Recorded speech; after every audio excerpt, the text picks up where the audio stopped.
தென்னிந்திய அளவில் முன்னணி ஹீரோவாக வலம் வருபவர் சூர்யா. இவர் நடிப்பில் அடுத்ததாக கருப்பு திரைப்படம் வெளிவரவிருக்கிறது. பெரிதும் எதிர்பார்ப்பை உண்டாக்கியுள்ள இப்படம் தமிழக தேர்தல் முடிவுக்கு வந்தபின் ரிலீஸ் ஆகும் என அப்படத்தின் இயக்குனர் R.J. பாலாஜி தெரிவித்திருந்தார். கருப்பு படத்தை தொடர்ந்து சூர்யா நடிப்பில் உருவாகி வரும் படம் விஸ்வநாத் அண்ட் சன்ஸ்.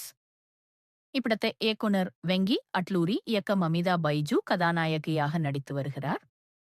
இந்த நிலையில் அனைவரும் எதிர்பார்த்து காத்திருந்த விஸ்வநாத் அண்ட் சன்ஸ் திரைப்படத்தின் டீசர் வெளியாகியுள்ளது.